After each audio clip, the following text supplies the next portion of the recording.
Assalamualaikum warahmatullahi wabarakatuh. Jumpa kembali di channel Ngulik Horor. Channel ini menceritakan tentang kisah-kisah misteri. Pada kesempatan kali ini, saya akan melanjutkan kisah misteri yang berjudul Gulai Daging Ibu. Seperti apa kelanjutan ceritanya? Tak perlu lama-lama. Mari kita lanjutkan ceritanya. Sari akhirnya sampai di depan pintu rumah. Suara itu berhenti memanggil. Dengan tangan gemetar, tangannya menyibak tirai, dan matanya melebar saat melihat pemandangan ngeri di halaman rumahnya. Dengan pakaian yang sama, seperti pakaian yang dipakai mamanya sebelum hilang, ada sosok wanita dengan rambut berantakan.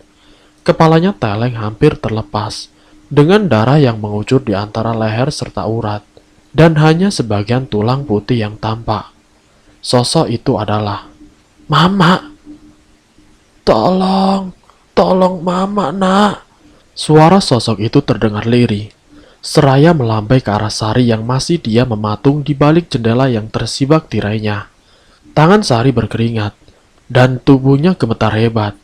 Ia ingin melangkah mendekat, tetapi perasaan ragu menyergap. Itu memang Mama, atau hanya sosok astral yang menyerupainya? Sosok itu melambai dan memutar tubuhnya. Kakinya mengambang dan melayang pergi dengan kepala telengnya, meninggalkan Sari yang saat itu jatuh meluru di lantai, menangis sesenggukan. Apa itu benar arwah Mama yang datang meminta tolong untuk ditemukan jasadnya? Di kediaman Parni, Gito nampak sangat gelisah. Semenjak Parni berjualan, istrinya itu jarang berada di sampingnya. Sering hilang tengah malam dan berjibaku di dapur hingga siang. Baru ia masuk kamar dan tertidur dengan pulasnya. Bukan Gito tidak kasihan. Istrinya itu sudah banyak berkorban demi dirinya dan keempat anaknya. Belum lagi untuk biaya berobat. Pasti istrinya amat kelelahan. Namun Bagai tidak mengenal kata lelah. Walau sehari hanya tidur beberapa jam saja, istrinya itu tidak pernah marah, mengumpat, ataupun menyiksa. Ia malah tersenyum dan selalu berucap syukur ketika melihat keempat anaknya tertawa riang dan makan dengan lahap. Lamunannya tentang Parni tiba-tiba terpecah saat mendengar suara seperti kaki diseret. Suaranya terdengar jelas, dengan lirihan minta tolong yang amat menyayat hati. Seret, seret, seret. Tolong Gito. Jantung Gito berdegup kencang. Suara yang terdengar semakin kuat itu membuatnya terkesiap. Suara itu mirip suara mamanya. Susah payah Gito bergerak. Tubuhnya yang sebagian terkena lumpuh memang sudah mampu digerakkan, tapi masih sangat sulit. Rasa penasaran yang membunjak kian menyergap. Tak pelak Gito akhirnya berhasil terduduk tanpa dibantu istrinya yang entah di mana. Gito mengintip di celah-celah jendela papan. Matanya melebar seketika, melihat sosok yang mengerikan mengambang teleng dengan leher yang hampir putus. Luka menganga di sekitar leher, mengucurkan darah kental di sela urat dan tulang leher yang terlihat amat mengerikan. Baju basah bersimbah darah, dan tatapan mata kosong. Mulutnya berkumat kami tidak jelas bicara apa. Dengan kaki yang tidak nampak tanah melayang, sangat menakutkan. Wajah pucat dengan lingkaran hitam di mata, menangis menyayat hati. Gigi Gito berkerumuk menahan ketakutan yang teramat sangat. Tubuhnya gemetar hebat, bulu romanya berdiri, dan terasa hawa yang teramat dingin menyelimuti ruangan kamarnya. Mama, lirihnya. Tiba-tiba rasa haru terbit begitu saja di relung hatinya. Air mata menetes tanpa diminta. Batinnya pun ikut menangis. Rasa takut yang tadi memenuhi pikirannya sekarang berubah menjadi perasaan sedih yang teramat sangat. Gito, Gito, tolong Mama Gito. Bebarengan dengan suara lirihan minta tolong, pintu kamar Gito tiba-tiba terbuka. Dan lalu kemudian, brak! Pak, Bapak sudah bisa duduk sendiri. Parni berdiri di ambang pintu. Matanya membesar seolah tidak percaya melihat suaminya yang kini duduk menyender bertumpu pada dinding kayu rumahnya. Gito mengangguk, sedang Parni berlari mendekat ke arah ranjang dan duduk di samping lelaki yang amat ia cintai itu. Pak, alhamdulillah, Lirik Parni sembari terisak. Bulir bening itu jatuh begitu saja di pipinya. Sedang Gito masih termenung dengan wajah sedihnya. Tapi bapak kenapa nampak sedih seperti ini, Pak? Harusnya bapak bahagia. Parni membelah pipi suaminya dengan lembut. Bapak kemarin sempat dengar ribut-ribut. Ada apa dengan mama, Bu? Tenggorokan Parni rasa tercekat. Jadi suaminya tahu jika iparnya pernah mampir ke rumah. Bagaimana jika ia tanya kemana pergi mamanya? Mau jawab apa? Bu, bapak tanya. Kok ibu diam saja? Bapak mendengar waktu Mbak Dewi dan Bang Diman marah-marah sambil menyebut mama. Ada apa dengan mama sebenarnya, Bu? Lagi pertanyaan yang sama ia lontarkan. Parni menelan ludah susah payah. Haruskah ia jujur tentang mama mertuanya itu? Iya, Pak.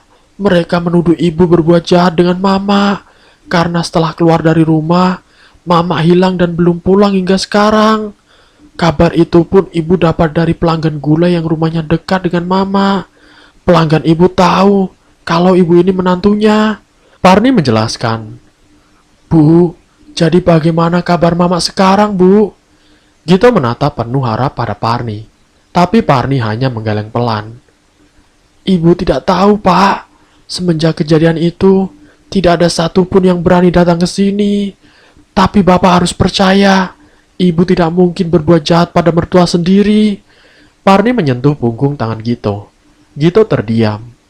Bu, barusan Bapak seperti melihat Mama, tapi tampaknya amat mengerikan. Apa itu arwah Mama ya, Bu? Parni lagi-lagi bergeming. Apa itu arwah mertuanya yang ingin menuntut balas padanya, gara-gara malam itu? Bunyi gedoran di pintu depan mengejutkan Gito juga Parni. Sudah lewat tengah malam. Siapa yang datang bertandang? Parni hendak bangkit dan melangkah, tapi tangannya dicengkram oleh Gito. Suaminya itu menggeleng pelan. Jangan, Bu. Kita tidak tahu itu manusia apa bukan. Bapak tidak mau ibu kenapa-kenapa. Ucap Gito. Wajahnya tampak gusar. Parni menatap suaminya dalam. Tulus, ada ketulusan di sana. Parni pun akhirnya menyerah dan membiarkan bunyi ketukan pintu semakin mengeras. Namun perlahan bunyi ketukan itu menghilang, berganti dengan suara kaki yang diseret pelan. Seret, seret, seret. Tolong Mama. Bersamaan dengan suara lirih yang menyayat hati, dan juga tangisan yang memecah keheningan malam, ruangan kamar Parni menjadi amat dingin, dan bulu kuduk tiba-tiba meremang. Parni! Brak!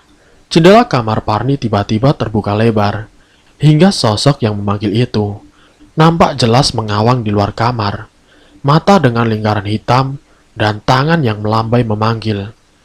Kertak! Kertak! Sosok itu mengangkat tangannya ke arah kepala, dan memutar kepalanya hingga terdengar patah tulang. Trak! Ia kemudian menarik kepala kuat, hingga berpisah dengan tubuh. Darah mengucur disertai tangisan pilu. Tubuh tanpa kepala itu mengambang dengan tangan kanan mencangking kepala. Tolong Mama! Gito, maafin Mama! Sosok itu mulai mendekat, menyebabkan jantung Parni dan Gito seolah berhenti berdetak. Parni! Rasa kesal kian menggerogoti pikiran. Bisa-bisanya, Sari menolak perintahku untuk pulang malam ini juga. Jangankan untuk bermalam dan menginap. Rumah ini begitu bau dan kotor. Bau anyir pun menyeruak dari arah dapur, membuat ingin muntah jika berlama-lama di dalamnya. Belum lagi jika melihat wajah salah satu menantuku itu, yaitu Parni, wanita miskin dan pembawa sial. Gara-gara menikah dengannya, Gito anakku jadi lumpuh dan tidak bisa bekerja. Uang belanjaku pun berkurang. Sebenarnya apa sih menariknya wanita ini? Wajah pas-pasan, berkulit gelap dan miskin. Tidak ada pantas-pantasnya. Bersanding dengan anakku yang gagah dan punya pekerjaan tetap saat itu. Aku bukan tidak sayang dengan keempat cucuku. Tapi karena Parni, aku menolak mereka semua mendekat padaku. Wajah Parni seolah terngiang ketika dekat dengan mereka. Hah, awas saja kau Sari. Jika Mama sampai Jika Mama sampai rumah, Mama hapus namamu, biar tidak dapat warisan. Gerutuku pada diri sendiri. Sialnya malam ini rumah amat sepi. Ya, kampung Parni ini memang termasuk masih pelosok. Masih banyak hutan dan juga pepohonan tinggi menjulang. Bulu kuduku meremang. Berjalan sendiri di waktu hampir masuk tengah malam. Memang baru pertama kali kualami. Ini semua karena kepo pada masakan si Parni. Menantu macam apa dia? Bahkan sudah punya usaha pun tidak hendak memberi. Meski hanya sebungkus untuk dicicipi mertua. Sudah miskin, pelit lagi. Aku menggeram. Memikirkan Parni selalu membuat kepalaku sakit. Tidak terasa, kaki ini sudah membawaku di persimpangan jalan. Mataku mendengar ke segala arah, mencari tukang ojek yang mungkin masih ada untuk kusewa. Beruntung seorang pemuda duduk di atas motor, seraya mengisap rokok yang ada di tangannya. Meski sedikit ragu, aku mendekat ke arahnya. Tas segera kupeluk. Takut-takut jika ia adalah pemuda jahat yang ingin merampas barang bawaanku. Aku sempat terkejut saat ia memalingkan wajah dan tersenyum padaku. Syukurlah, kuharap ia bukan orang jahat seperti dugaanku. "Ojek, Nek," tawarnya saat jarak antara aku dan dia hanya 10 meter. Aku tentu mengangguk walau hatiku rasanya ragu. Apalagi saat matanya tertuju pada tas serta perhiasan yang melekat di tubuhku. Namun mau bagaimana lagi? Di tempat ini tidak ada ojek selain dirinya. Aku akhirnya naik ke atas motor, walau menaruh curiga. Namun tiba-tiba, saat menoleh ke arah samping, pandanganku tertuju pada sosok yang berjalan cepat menuju ke arahku.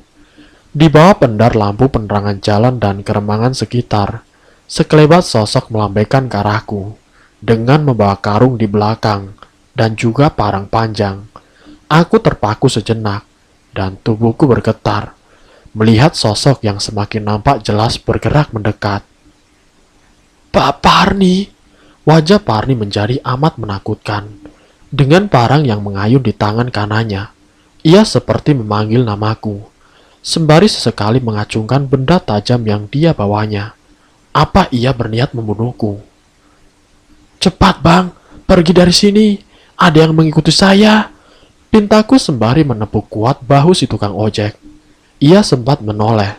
Sebelum akhirnya, motor bergerak menjauhi Parni menantuku. Kulihat Parni mengejarku. Matanya yang tajam, bagai elang seolah awas melihat kemana motor bergerak. Jantungku berdetak semakin tidak beraturan. Melihat Parni yang masih mengejar, ia tidak mudah menyerah. Meski laju motor mulai kencang. "Mama!" Liriku dengar teriakannya sebelum akhirnya ia menyerah dan berhenti mengejar. Aku bisa bernafas lega. Memang sudah gila menantuku ini. Bisa-bisanya ingin menghabisi mertuanya sendiri. "Bang, kenapa lewat sini? Biasanya saya lewat jalan itu, Bang." Protesku saat jalan yang kami lewati berbeda. "Iya, Bu. Ini jalan pintas, biar cepat sampai." Jawabnya singkat. Entah kenapa aku merasakan sesuatu yang berbeda. Hawa tidak enak begitu saja menyergap tubuhku, dan tubuh serasa meremang, seolah bahaya ada di depan mata. Jalan yang kami lewati semakin lama semakin gelap, pepohonan semakin rapat, dan jalan yang semula mulus berubah menjadi banyak batu dan licin. Semakin lama semakin sempit dan semakin gelap. Aku tidak dapat melihat dengan jelas, karena suasana seperti di dalam hutan. Sepi. Yang kudengar hanya bunyi binatang malam dan gemerisik dedaunan. Motor tiba-tiba berbelok dan masuk ke dalam jalan yang amat kecil. Sempat terseok dan akhirnya motor berhenti. "Turun, Nek!" bentak si tukang ojek. "Turun?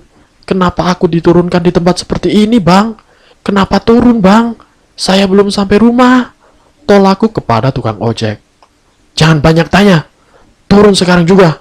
Kali ini nada suaranya meninggi, nyaris membuatku jantungan. Aku mengikuti perintahnya, turun dari motor dan berdiri di sampingnya. Pemuda itu turun.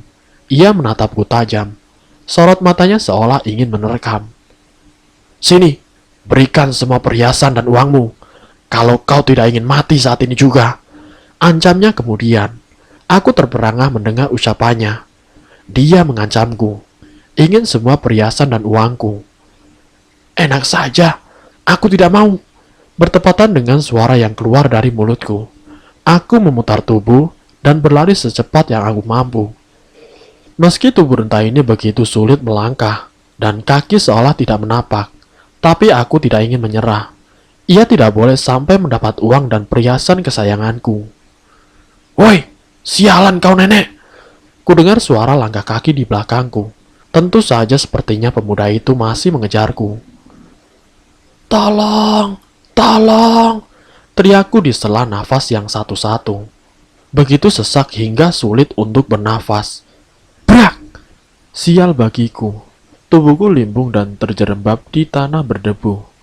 Aduh!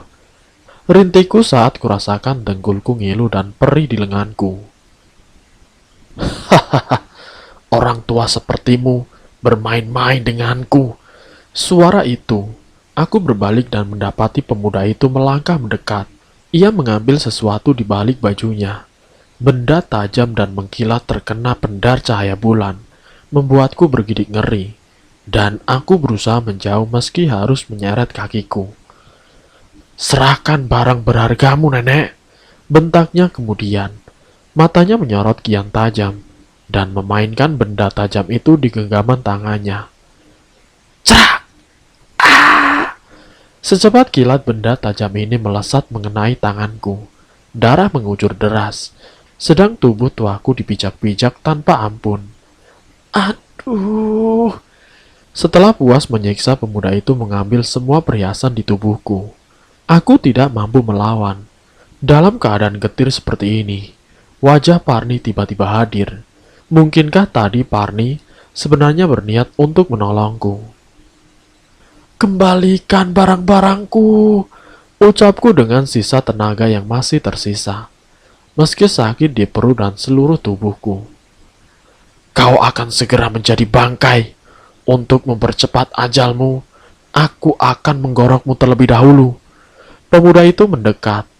Aku melawan saat tangannya mencekik leherku. Sesak teramat sesak. Kedua tanganku menggapai dan berhasil mencakar wajahnya. Sialan! Bersamaan dengan jerit kesalnya, cengkraman di leherku semakin kuat. Dan set, set, aku merasakan perih yang teramat sangat di leherku. Sangat perih sekali. Hingga tubuhku mengenjang karena darah yang mengucur dan kesakitan yang teramat sangat di sekitar leherku. Kurasakan benda itu bergerak maju mundur, dan rasa sakit yang tidak terbilang, hingga tubuhku melemah, dan hanya pedih yang kurasa.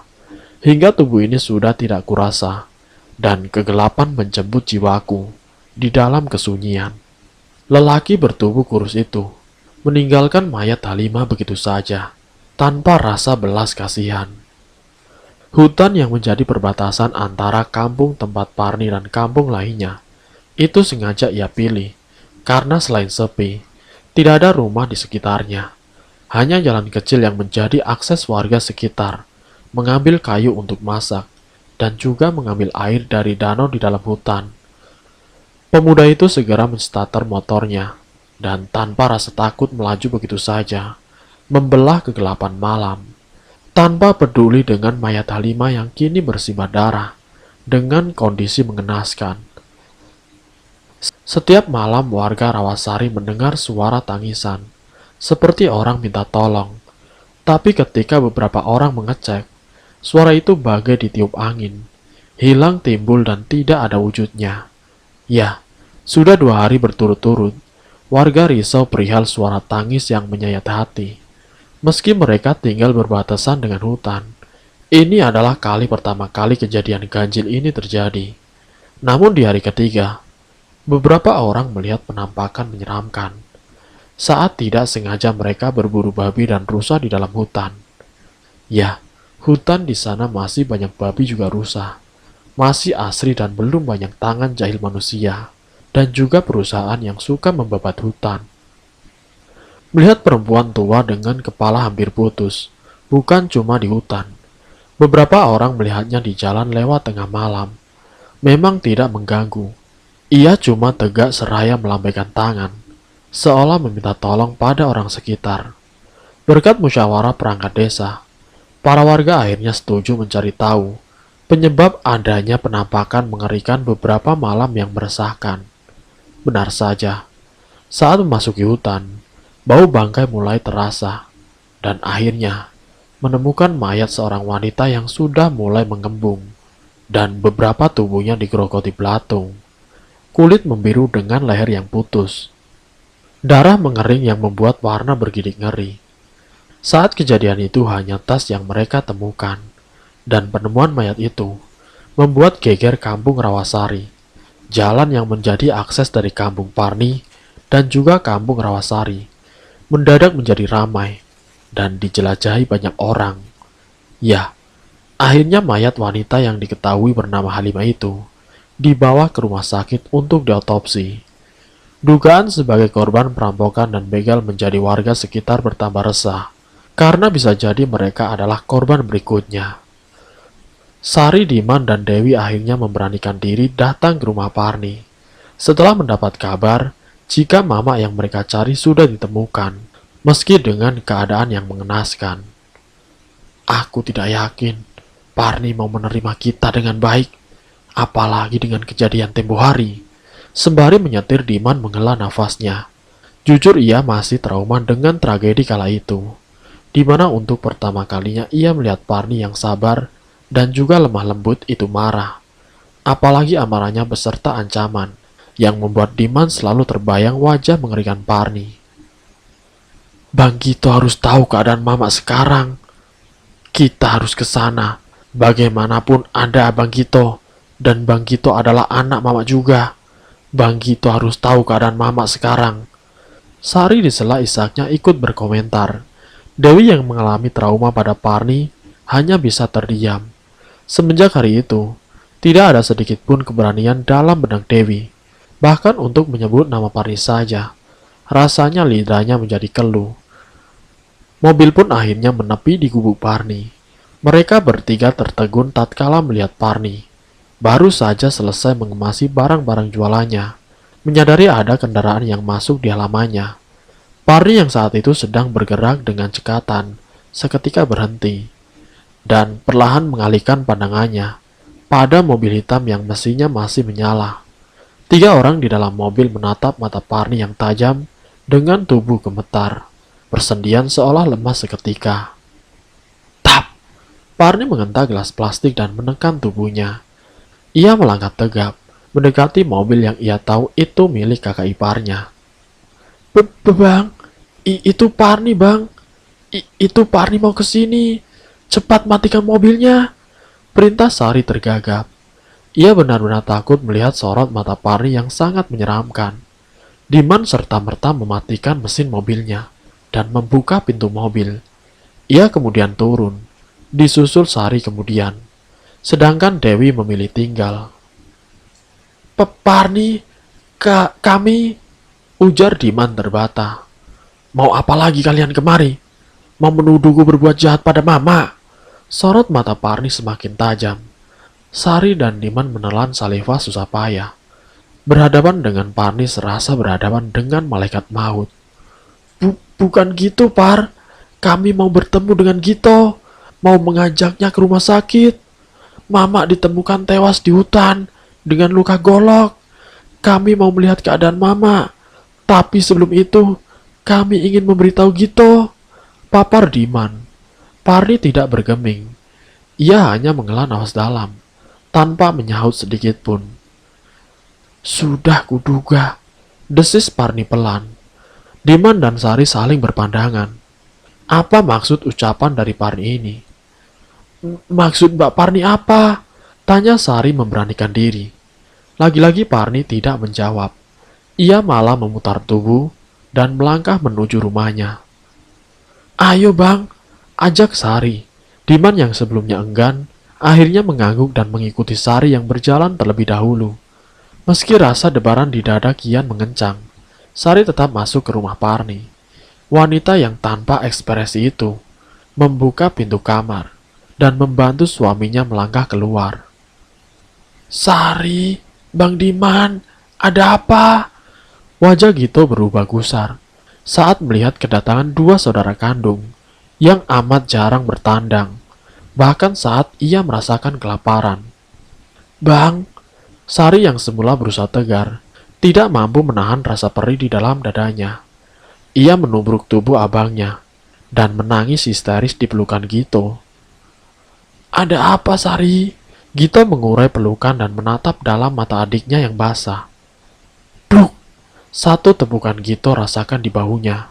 Ia menoleh ke arah seseorang yang menepuknya. Abang! Lirih Gito melihat tangisan tumpah ruah di wajah abangnya, yaitu Diman. Ada apa ini, Bang? Maafin, semua salah Mama, Bang. Mama ditemukan meninggal dengan leher tergorok dan hampir putus. Tadi pagi jasad Mama ditemukan oleh warga sekitar di tengah hutan. Gito bergeming. Ia lanjut meluruh di lantai. Air matanya jatuh, sedangkan Parni hanya terdiam di pinggir pintu. Bu, Bapak akan ikut bersama Abang dan Sari ke rumah sakit, ucap Gito penuh harap. Silakan, dia orang tuamu, sedang aku hanya menantu yang ia benci dan membawa sial. Parni seraya melangkah masuk ke dalam kamar. Brak! Brak! Bang, Sari menatap Gito dengan haru. Sudah, bantu abang. Sekarang abang sudah bisa jalan. 1-2 langkah, asal ada pegangan. Abang sudah banyak kemajuan, Bang. Ucap Sari haru sambil membantu Gito berdiri bersama Diman. Bagaimana dengan Parni? Tanya Diman. Gito menatap kamar. Cukup lama ia terdiam, sampai akhirnya. Sudah, biarkan saja. Kita tidak bisa memaksa Parni untuk ikut berduka atas kejadian yang menimpa Mama, ujar Gito. Bagaimanapun kelakuan Mama pasti banyak melukai hati dan jiwanya. Jadi wajar jika Parni merasa sakit hati. Gito menatap kosong. Hembusan nafasnya terdengar berat. Memorinya kembali mengingat sifat kasar mamanya pada Parni. Umpatan, makian, hinaan tidak pernah lepas ketika bersuah. Begitupun dengan anak-anaknya, seolah mereka adalah beban hidup. Jika saja mamanya tahu betapa baik hati dan ikhlasnya Parni, tentu ia tidak akan tega menyakiti wanita yang punya hati selembut kapas seperti Parni. Ya, Parnilah yang berjuang saat hidup mereka terpuruk hingga sering kelaparan. Terkadang membuat rasa malu demi perut anaknya yang terus berontak minta diisi. Berjalan dari satu rumah ke rumah lain, mencari belas kasihan demi kelangsungan hidup keluarga. Tangisan dan rengekan anak-anaknya selalu menggema. Ibu mana yang tahan? Bukan ia tidak mau bekerja, tapi mengurus 4 anak dan suami lumpuh seperti dirinya sudah sangat menguras tenaga. Jangankan Parni, Gito pun sebenarnya menaruh rasa kecewa yang teramat sangat kepada mamanya. Saat ia sakit, seorang emak harusnya ada dan membantu anaknya. Apalagi emak termasuk orang kaya. Tetapi emak seolah lupa dan tidak pernah datang. Dan kedatangannya tempo hari itu masih menjadi misteri. Apa gerangan yang membuat mamanya sudah mampir? Meski membuntut pada pertengkaran yang semakin membuat luka di hati Parni semakin menganga. Ayo Bang, kasihan Mama di rumah sakit lama-lama. Kita ikhlasin ya Bang. Bagaimanapun dia Mama kita. Sejahat apapun kelakuannya, kalau bukan karena Mama, kita tidak mungkin bisa seperti sekarang Bang. Setidaknya Mama merawat dan membesarkan, bukan membuang kita, ucap Sari. Bulir bening kembali mengucur di sudut pipinya. Gito mengangguk meski sempat didera rasa ragu. Ia tetap ikut kedua saudaranya. Brak! Pintu mobil ditutup cukup keras.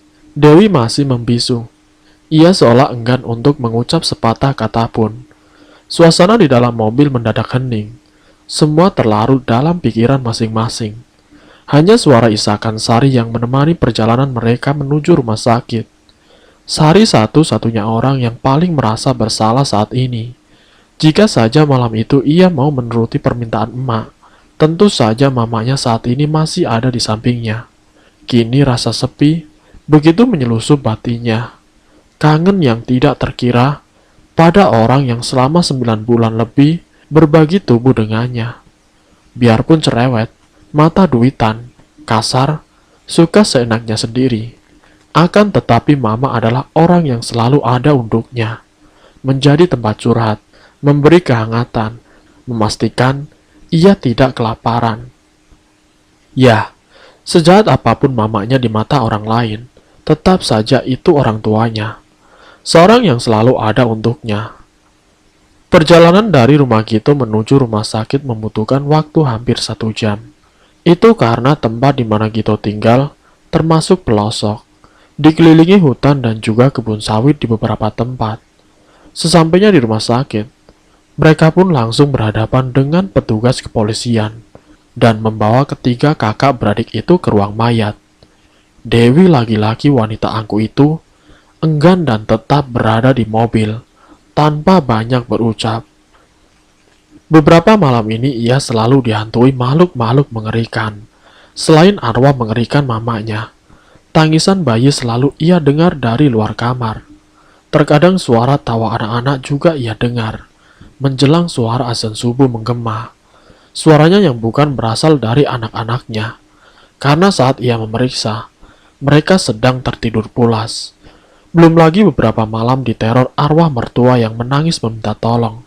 Sebelum akhirnya mama mertua ditemukan meninggal dunia. Semua harus ia telan sendiri. Karena sang suami Diman, semenjak pulang dari rumah Parni, menjadi sosok yang pendiam dan tidak banyak bicara seperti dulu. Sari berjalan mendahului kedua kakaknya, Gito dan Diman. Ia sudah tidak sabar melihat keadaan mamanya yang kata polisi ditemukan dengan kondisi yang amat memprihatinkan. Langkahnya terhenti saat tiba di ambang pintu ruangan yang letaknya berada di ujung rumah sakit, menyendiri dan terisolir. Berada di sekitar saja, terasa hawa dingin begitu menyergap, seperti ada yang meniup tengkuk dan berbisik lirih di telinganya. "Sari, tolong mama."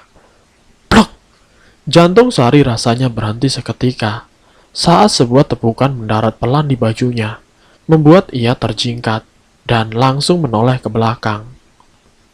"Kamu kok ngelamun? Kasihan mama nungguin kita di dalam," ujar Diman yang saat ini sedang memapa Gito. "Oh, iya bang, ayo." Sari akhirnya mensejajari langkah kedua abangnya dan masuk ke dalam kamar mayat. Hawa dingin menusuk tubuh. Sari berulang kali menyentuh tengkuk. Bulu kuduknya meremang seketika. "Shh!"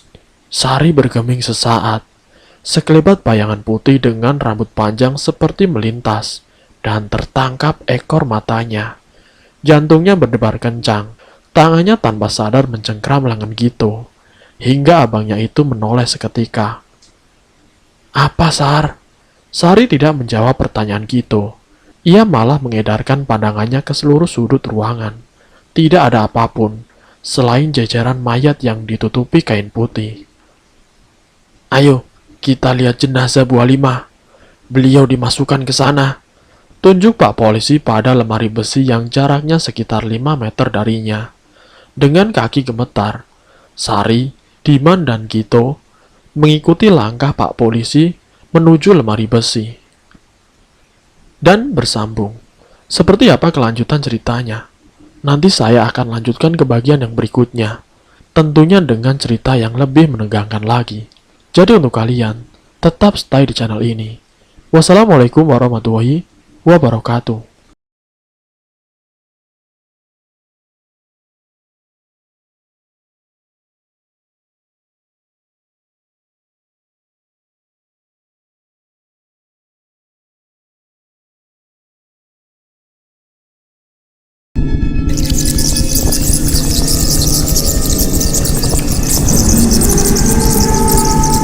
Selamat datang di channel Ngulik Horor.